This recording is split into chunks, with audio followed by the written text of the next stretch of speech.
Bigger, longer, further. Emirates has the biggest business and first class lounges in the world, and it's not just the size that counts here. What's on offer inside is also among the best in the world, at least before the COVID crisis that was, when the only complete YouTube report on all Emirates business lounges in Dubai to date appeared here on this channel. Now it's time to see if everything is still the same. So here we are at Dubai Airport Terminal 3B. ABC, that's the Emirates terminal, and you can see it's just endlessly long. Well, this is a nice deja vu for me because I spent so much time flying with Emirates. Actually, that's the airline that I've flown most in my life when it comes to the number of flights. And I used to be also a status member for quite a long time. So all self-paid, never funded by or paid by a company. So I don't have a car, I do this. Anyway, I'm just gonna check out now the business class lounge here. I want to see if it's still as it used to be before COVID times. Check out my channel, you'll find the most comprehensive, most complete report about the business class lounges here in Dubai on my channel, and also about the first class lounge. You'll find a quite interesting report because I don't just say it's amazing and things like that, but I also say what it's not, and that's comfortable. It's not a comfortable lounge, you just get really good wines. I'm Chris, a happy frequent flyer since I was a kid. Now as an opera singer and privately I travel even more, and Travel Sing Fly is all about airlines worldwide in economy, business and first class, presented with a critical but fair attitude. And we also visit worthwhile travel destinations on all continents with lots of helpful tips for better travel. During a stopover in Dubai, we take another look at the Emirates business lounges. Terminal 3 with its concourses A, B and C is the largest airport building in the world and is used exclusively by Emirates. We start at the lounge in Concourse B, which is one floor above the public area and takes up almost half the huge building. The other half is occupied by the first class lounge. After checking in at the lounge reception, things get fancy. Let's begin right away with food, and we start off healthy at the Health Hub.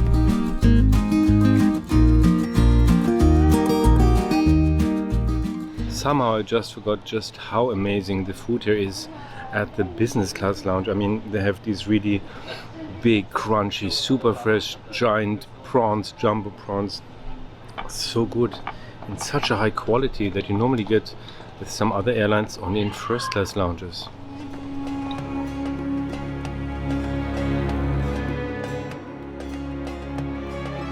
The lounge is so big and offers so many different options that a signpost really makes sense here.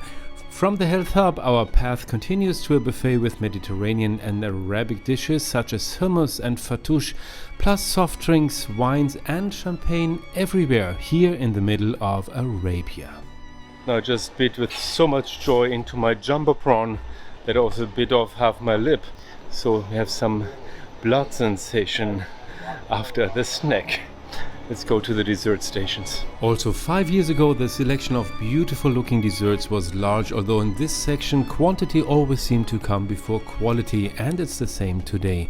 So let's go straight on past another large buffet that offers Indian and other hot and cold Asian dishes, and past a colorful playroom for children towards the highlight of the lounge in Concourse B, the Moet Chandon Champagne Lounge, which is only available here.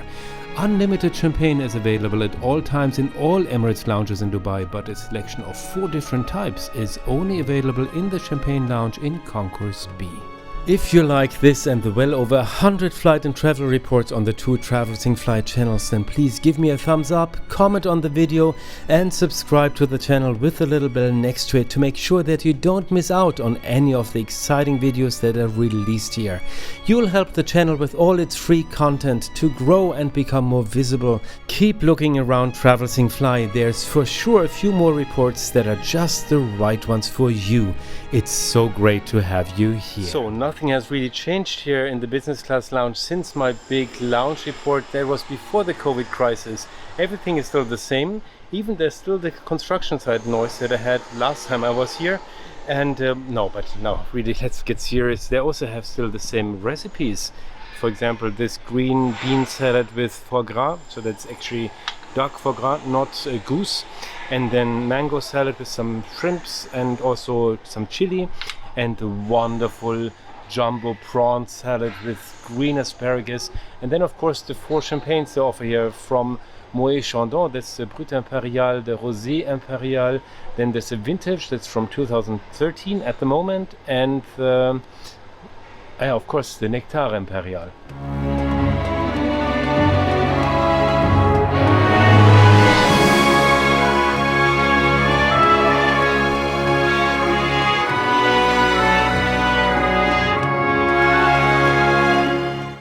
So here we have the Brut Imperial, and I think that's already a nice champagne. I mean, for a lounge really, and also you can buy that at home. It still makes for a nice champagne at home. And it's affordable sometimes. And then we have the Rosé Imperial, more aromatic, but of course very different again. And of course normally you don't drink like I do now. You don't drink like one after the other, but at least you have some water in between, or normally you just have one bottle of one beverage and then you drink that. Then the vintage, of course, is more special, very clear, and so that's nice too. And then we have the Nectar Imperial, and that's more on the sweeter side. That's why it's called Nectar Imperial, like nectar. So that's for the people who have a little bit of a sweet tooth while drinking champagne.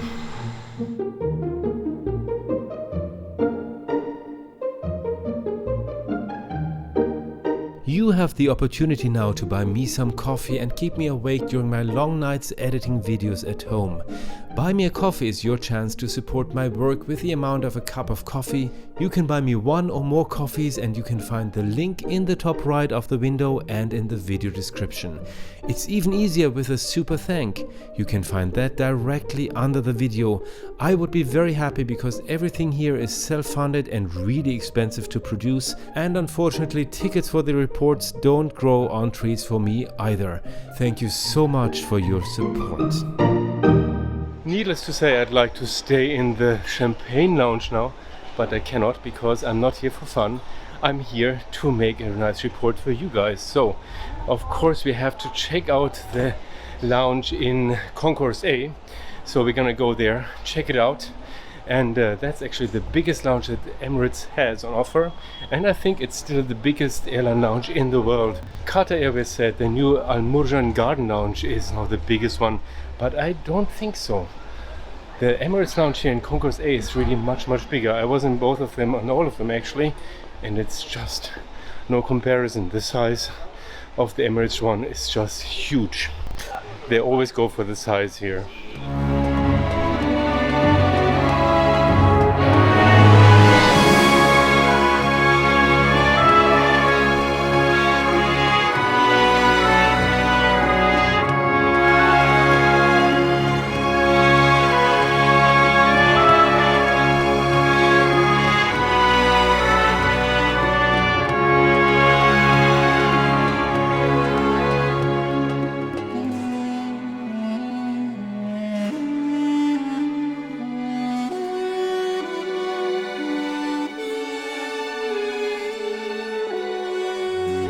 So here we are now at the lounge at Concourse A of Terminal 3. That's the biggest lounge of Emirates, almost a kilometer long, 30 minutes walking time from one end to the other. And the only good thing is actually that it's kind of doubling itself.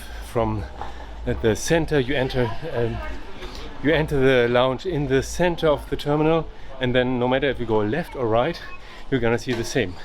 So left you have the same stuff as on the right side. 400 meters and 400 meters more or less.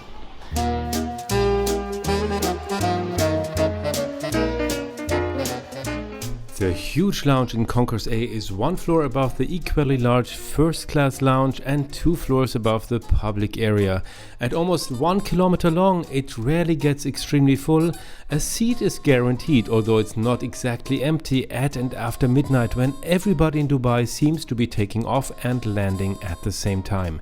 The selection of food and drinks is also large here, and given the size of this lounge, some of the calories are burned off right away by walking. And at the very end of both sides is a relaxing area, a resting area where they have day beds and you can relax a little bit. The big downside of this terminal is, or this lounge is, also in the first class lounge, is that you don't have closed walls. Everything is open spaces. You have open spaces to also the public areas. And the great thing, that's the highlight actually, at night, in the middle of the night at 5 in the morning, you have the muezzin chanting for the prayer. So I don't speak Arabic, and also I want to sleep in the morning, of course, and you just don't get a chance because it's really loud. And as much as international they are, they're not very international in that anymore. You're forced to listen and not sleep.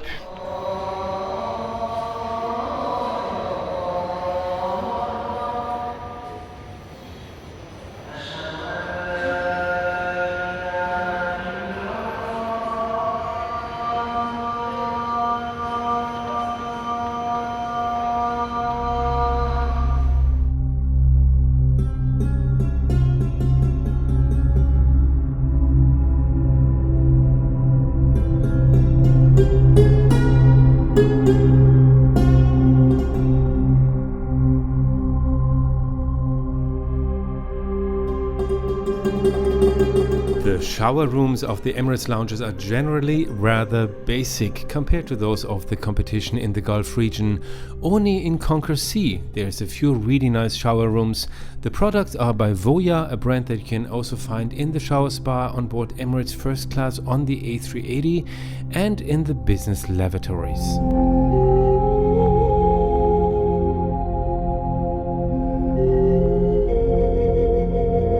The lounge in Concourse C has rather normal dimensions. That means it's rather as big as international lounges of other airlines around the world. The culinary selection is slightly reduced, but most of the dishes and drinks are also available here. And as already mentioned, you'll get the nicest shower rooms of all Emirates lounges here. However, it does get full here regularly as space is simply limited. So now it's getting really personal. Actually, I need to go to the bathroom since an hour and a half or so. But I need to show you the lounge first, so what shall I do? Anyway, I hope you really liked this report. I hope it gave you some valuable information, and all the details about this lounge and all the other business class lounges here in Dubai you'll find on my channel. Check it out, it's really worth watching, and see you again very soon here at Travel, Sing, Fly.